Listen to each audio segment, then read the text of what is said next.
Michael Carrick said that he wanted Middlesbrough to be stronger coming out of the January transfer window than they were going into it. Middlesbrough brought in a lot of players this month and saw a lot of players leave the club. So are Middlesbrough better or are they worse than what they were going into January? We take a look.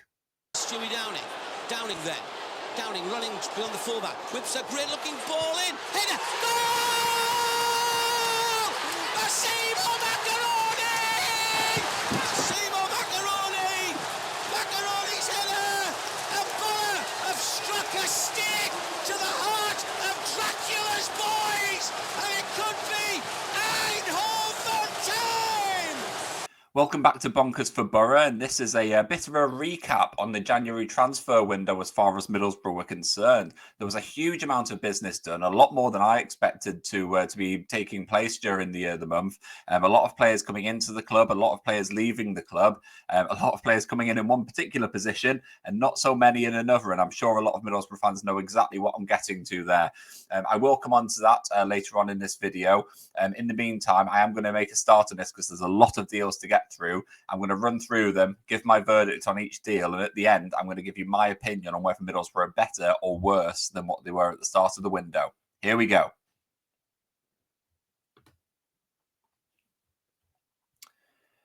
So one of the first deals that took place this month was the deal to sell Izzy Jones to Luton Town. Now there'd been rumours towards the back end of last year that Izzy Jones could potentially be moving on. It wasn't really much of a surprise, you've got to say. Ben Doak had dominated the right wing position in the first half of the season. It's been a little while since we've seen the Best from Jones as well, and the club said it. I've seen it in reports as well, and it did just feel like it was probably the best move all round for everyone involved, really, for Middlesbrough, for Luton, but also for Jones as well. It did feel like he maybe needed a fresh start. Middlesbrough also raked in around about £5 million, I think it was, for Isaiah Jones. So that represented good business, a good profit for a player who was brought in for a minimal fee when he arrived at the club. So yeah, a good deal as far as I'm concerned. It was a little bit sad to see Jones go because it was a popular player among supporters at the Riverside, but certainly a move which got the window off to a decent start, got some money in through the door, and there was potentially a sign of things to come in terms of deals that were going to be taking place. Now, the next deal was someone else who left, and it was another one that perhaps Middlesbrough fans saw coming a little bit, and that was for the deal for Matthew Hoppe to leave the club. His deal was terminated by mutual consent, and things just haven't really worked out for Matthew Hoppe. I know that people get caught up in football; they get kind of sucked into the little world of, oh, it didn't work out for him. He's not a good player, this, that, and the other. But I think you've got to remember at the end of the day that there is a human being involved. He's from America. He's come over. He'll have been away from all of his family, a lot of his friends and that sort of thing. And it was a really, really difficult time for Matthew Hoppe. Personally, I think the main thing to focus on is the fact that there's been a resolution to this situation. Matthew Hoppe can now escape his Middlesbrough nightmare. He has already signed a new contract with another club, a Danish top flight club. So he's away and able to kickstart his career. I personally hope that he's really able to, because when he did sign for Middlesbrough, he was a player with really high potential. I know a few years have kind of gone past since then, but he's certainly a player who deserves the opportunity to go on and play at the highest level possible. So best of luck to Matthew Hoppe. Hopefully he can go on and show exactly what he's capable of. The next player to leave Middlesbrough was Mika Hamilton. Now, he arrived from Manchester City over the summer to a lot of fanfare. He was very, very highly rated at Man City. He played for the first team under Pep Guardiola last season and even scored in the Champions League. So I think fans expected a huge amount from Mika Hamilton in the first half of the summer, which was perhaps a little bit unfair. It didn't really happen for him. He did have a few opportunities, but no sort of extended runs in the first team. You've got to, I guess, bow down to Michael Carrick's superior knowledge. He does see the players on a daily basis, so it's up to him to pick the team. It didn't work out in the first half of the season, but he's now gone off to Stockport County, where he's gone on and he'll be able to get some regular game time in the second half of the season. The hope is that he'll go out there, kind of find his mojo once again, score some goals, get some assists, get a bit of that confidence and swagger back that we saw at Man City, and then hopefully he'll come back in the summer a little bit more of a confident player and someone who's ready to challenge for a first team spot at the Riverside come next season. Sammy Silvera, it was another move away from the club for Sammy Silvera. He'd spent the first half of the season on loan at Portsmouth. It hadn't really worked out for him there. He'd struggled to nail down a first team place at the Fratton Park, and supporters had also started to turn a little bit. They weren't too convinced by him. Obviously, Portsmouth are under pressure to get results this season as they try and consolidate their place in the Championship. So things weren't really working out from there. From Middlesbrough's point of view, they wanted a player who was going to get some regular first-team football, which wasn't happening at Portsmouth. But there was a fairly swift resolution to that.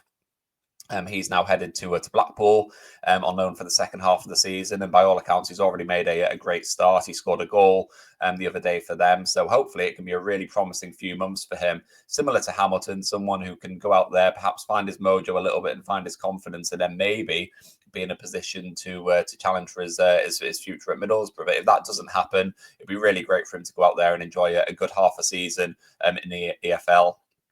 Show what he's capable of, and whether it's with Middlesbrough or someone else, be in a good position to really kick on next season, because there is a player in there. You just don't really know at this point whether he's someone who's going to be able to do it for Middlesbrough in a side who are going to be challenging for promotion, hopefully. Now, one of Middlesbrough's first incoming signings of the January transfer window was the deal to sign Ryan Giles. Now, this has been a link that has been a couple of years in the making. I did a preview video with Craig Johns from Teesside Live at the start of the window, and I did ask him about links with Ryan Giles. It was almost slightly in jest that I was asking the question, because we have been linked with him so many times, and his name always seems to crop up, and you never really knew whether it was kind of a genuine link and genuine interest, or whether it was just sort of easy journalism, I guess, like quite an obvious link, given how well he'd done for Middlesbrough. But lo and behold, Ryan Giles did complete a move back to the Riverside Stadium. I think a lot of people thought it would be a permanent move. It's ended up being a loan deal with no option to make it permanent come the summer, but that's not to say that this deal won't become permanent in the summer. You'd like to think that it would do. Giles has already done a couple of interviews with the local media, but also with Middlesbrough's official channels, and said that he would like to stay permanently. I think he's a perfect fit for Michael Carrick's system in terms of what he looks for from a fullback. And you've got to say that I think he would be a player who would be a really good addition. You've got to think moving forward. I know his second debut for the club against Sunderland didn't exactly go to plan with that last minute own goal. But personally, I was at the Riverside that night, and he did look promising. He was getting forward. He was whipping balls into the box, and it was a little bit of a throwback to the Ryan Giles of old that we saw a couple of seasons ago.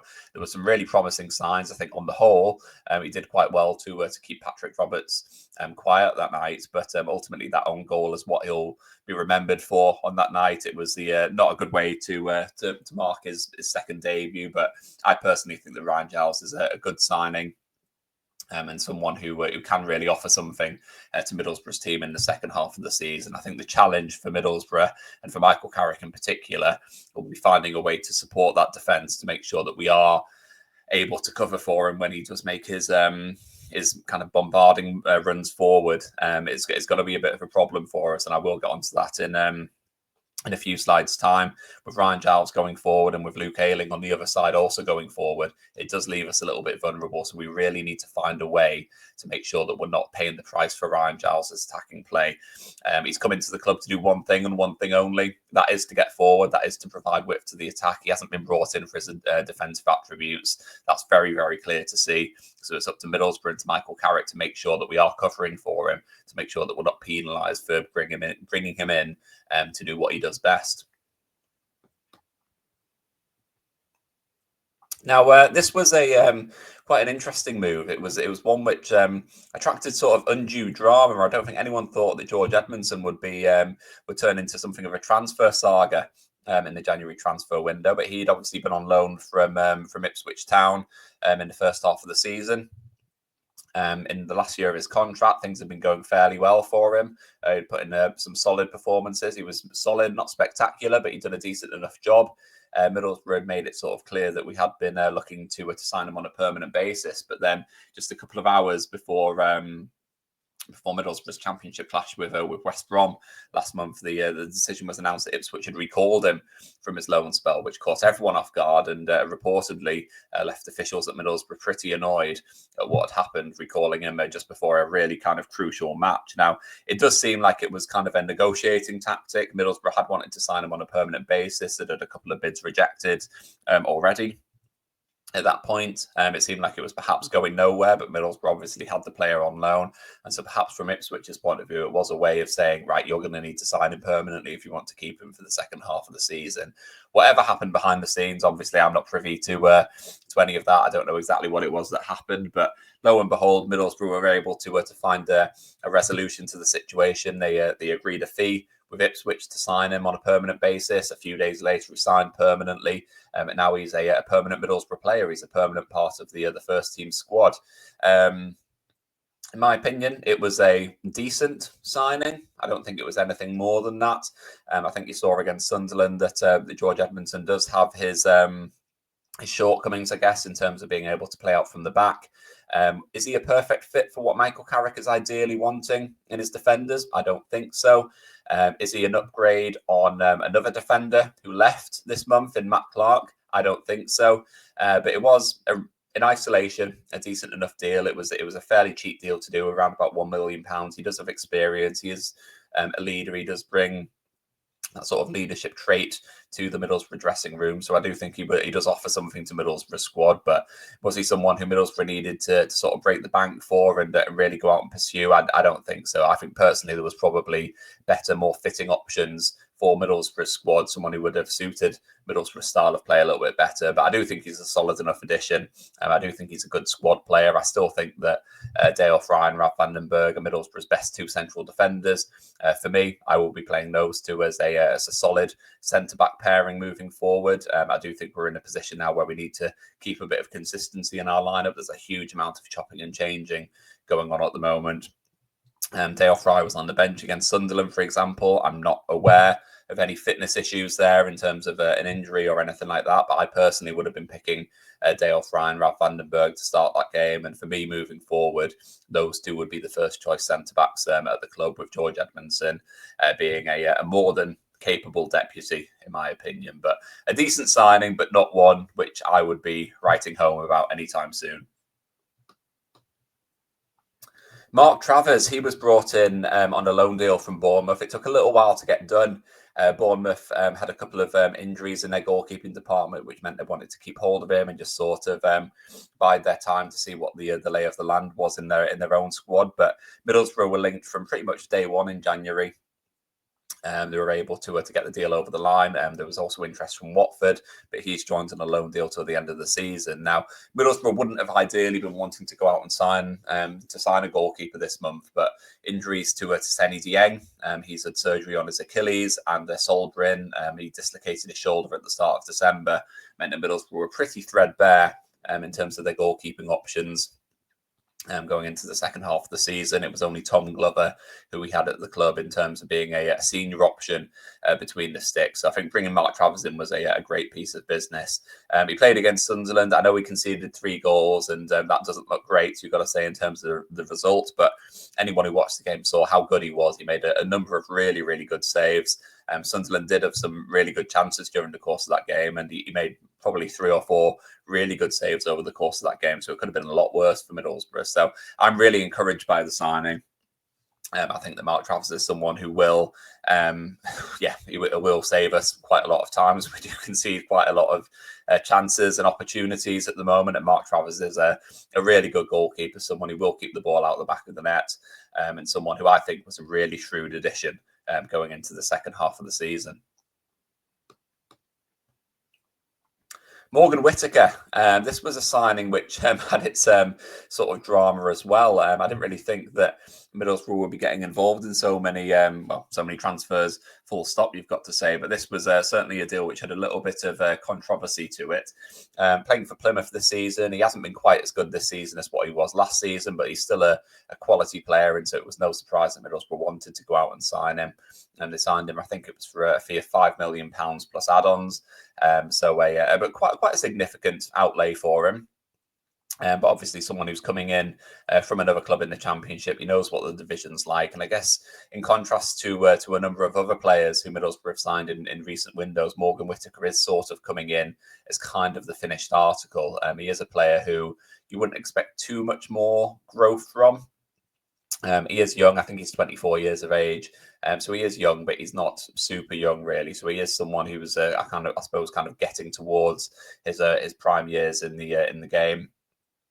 Someone who should hopefully come in and make an immediate impact. He was a little bit quiet against Sunderland, but the way that his arrival came about, there was all sorts of talk in his last game or what would have been his last game for Plymouth. They were playing Burnley, and he apparently no-showed for the match. His manager came out and said that he'd refused to play.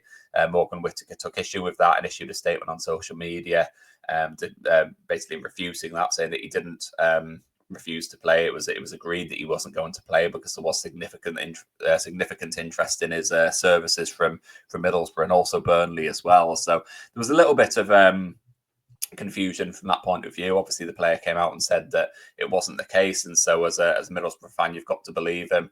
Michael Carrick was asked about it, and he said that he wasn't too bothered about the situation. So I think the main thing for Morgan Whittaker now is just getting into this Middlesbrough team and performing on a consistent basis. He had a pretty poor night against Sunderland. It wasn't the greatest debut that I've ever seen by any stretch of the imagination, but he is someone who I do think can make a difference in the second half of the season, and he is another quality attacking player that we can add into the mix. At this point, I thought it was just purely a case of him coming in to replace Izzy Jones, but obviously there was a few more signings in the pipeline, which we'll get onto in just a little bit. Matt Clarke, it was a deal that when he left to go to Derby, they struck a permanent deal. He was in the final 6 months of his contract. He went off and joined on a permanent basis, and it wasn't a deal that I think many fans were too upset about at the time.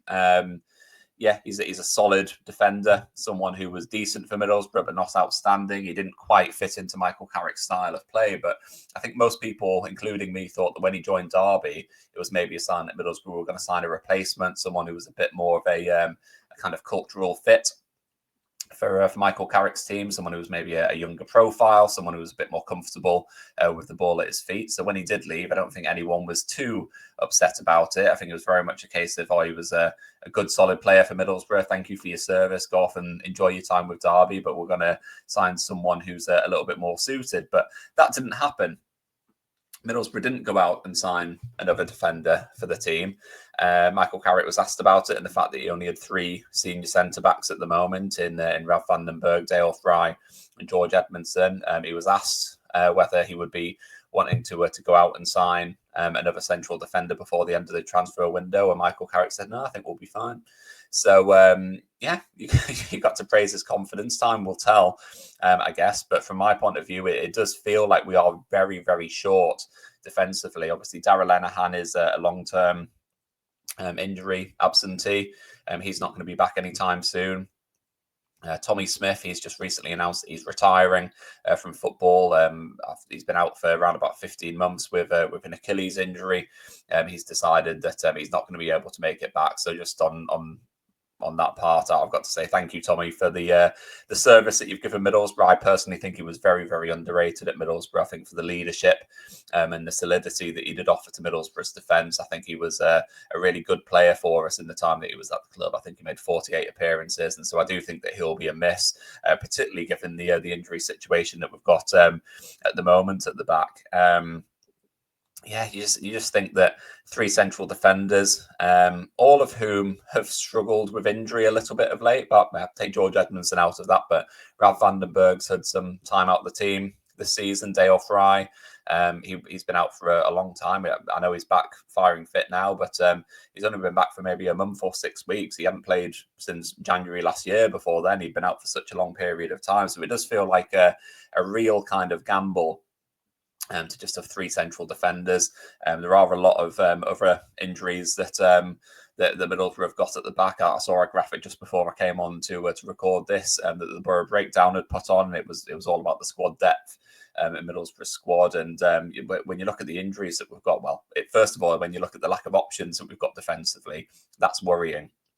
Then you also look at the injuries that we've got in that area with Darragh Lenihan, Anthony Dijksteel's out injured as well, Alex Bangura as well. We really are quite threadbare at the back. And so I think with the benefit of hindsight, this deal was possibly the deal that led me to think that this wasn't a successful transfer window as far as Middlesbrough are concerned. We've signed a lot of attacking players. Very, very exciting signings. I really, really hope they prove me wrong in the second half of the season. And there's a lot of quality there. There's a lot of opportunity for Middlesbrough to win some games. But I think going into the January transfer window, there was two key areas, in my opinion, that Middlesbrough needed to improve. And that was in defence, to get some solidity in there, not necessarily from a numerical point of view, but just to add a little bit of experience and a little bit of know-how, because that was Middlesbrough's Achilles heel going into the January transfer window. And also in central midfield to add some depth and quality and competition for Hayden Hackney and Aidan Morris. Middlesbrough haven't really done either of those things. We signed George Edmondson permanently. He was already at the club, so we haven't really improved from that point of view.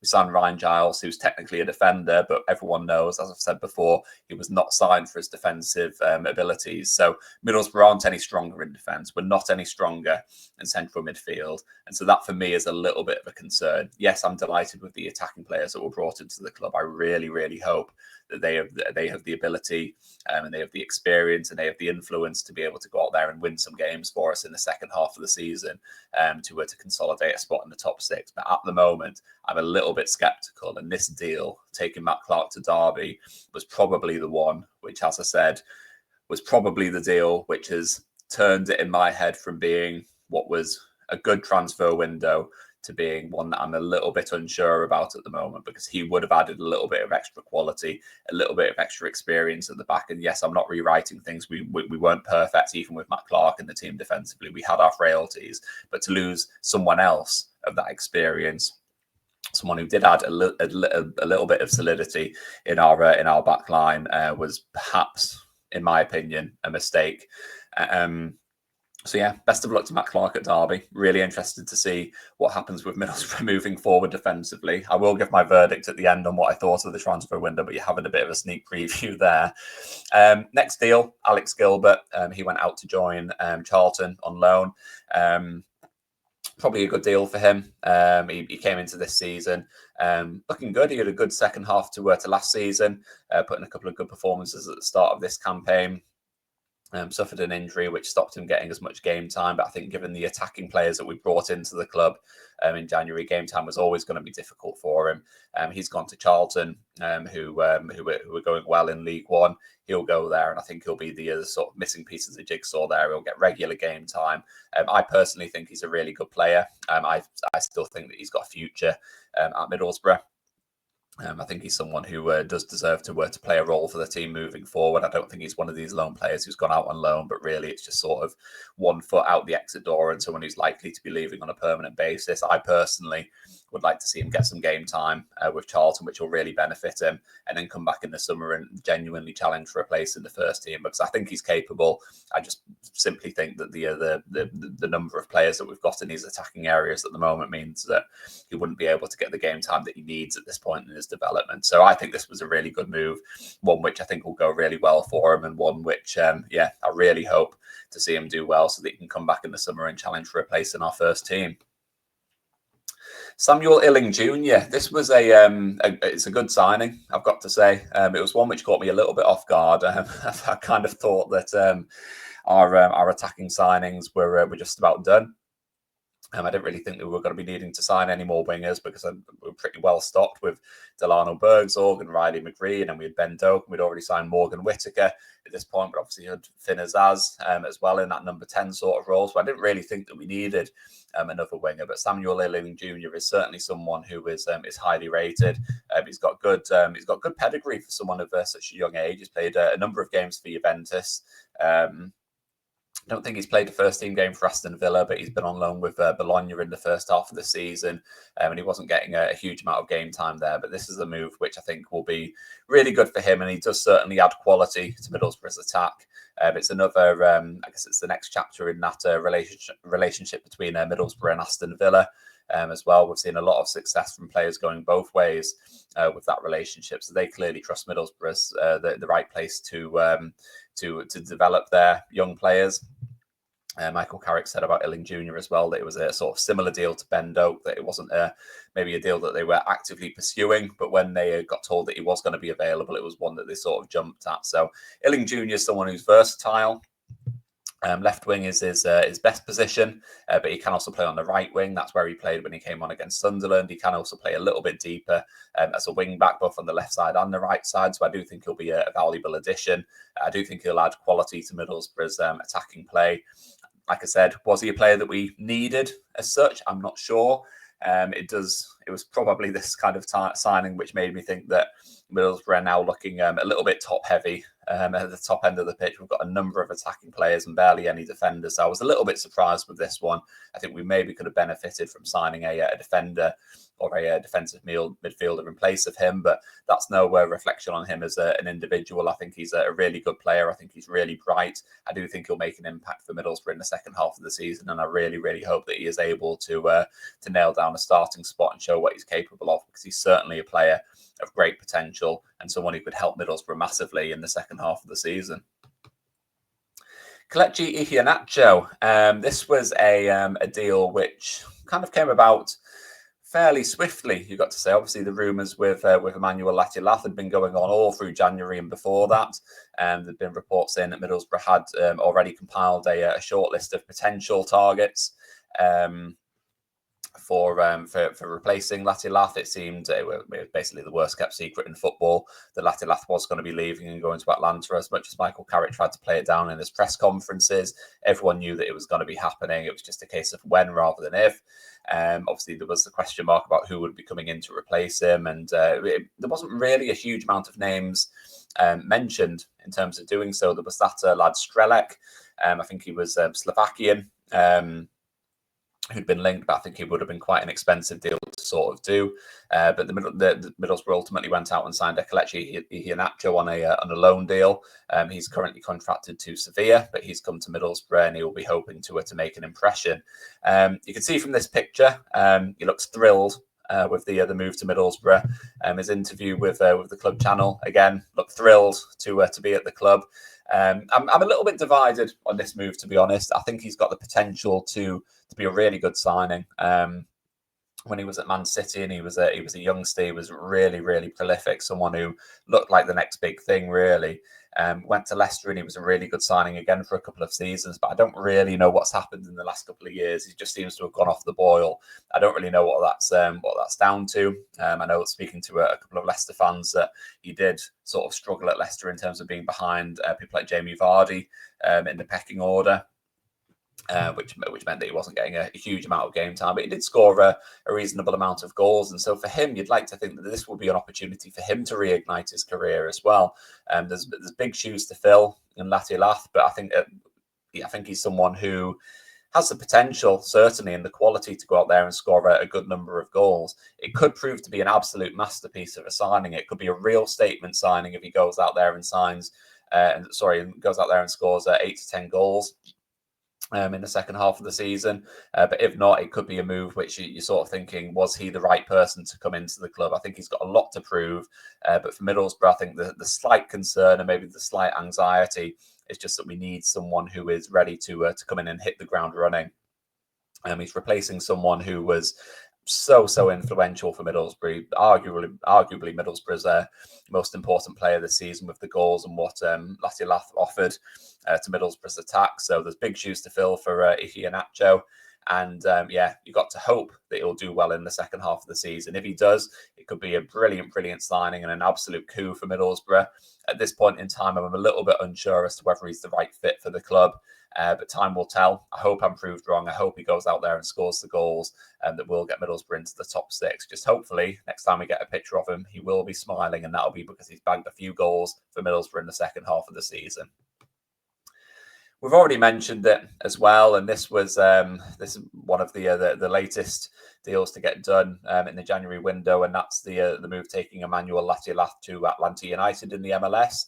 It's an MLS record transfer fee. It's a record transfer fee received by Middlesbrough. It's said to be worth around about £22 million, and it's a move that I'm a little bit sad about, to be honest. I mean, players kind of come and go at Middlesbrough all the time. He's only been at the club for 18 months, but I really kind of bought into Latte and what he was about. His pace was absolutely electric. I think in the second half of last season, we saw that his finishing was pretty damn good as well. He wasn't perfect. He wasn't finding the bottom corner every single time. But when he got his confidence up, he was someone who was able to find the back of the net with a range of finishes: right foot, left foot, edge of the penalty area, top corners, headers. He was able to score a real range of goals, and that made him a real all-round threat given the other pace that he had as well. Obviously, there was a lot of interest in his services. He almost joined, he had an offer from Ipswich Town in the summer transfer window, which obviously didn't go anywhere. His agent had spoken out about that a little bit afterwards, and then his agent was very, very outspoken going into the January transfer window about how his client would likely be moving on. It always felt sort of inevitable that he was going to be leaving in January. I think a lot of people thought there would be a Premier League club that would come in for him, but no one really sort of materialised with a kind of a concrete offer from the Premier League. So that didn't really look like happening. It sort of felt like when Atlanta came in with an offer of their own, that maybe they were sort of biding their time to see whether anyone else would be coming in for him, but that didn't happen. So he's now moved on, and it's a little bit sad. He's left a big gap in Middlesbrough's team. Yes, in terms of goals, yes, in terms of being a centre forward, but I was really kind of noticing someone who had started to turn into a kind of real leader from the front. He was scoring goals, but he wasn't sort of Mr. Nice Guy, you got to say. He was someone who he had a bit of bite about him. You could see him exchanging verbals with defenders during the matches. You kind of saw as his confidence grew that he was starting to demand more of the players around him, telling people to get the ball into him quicker.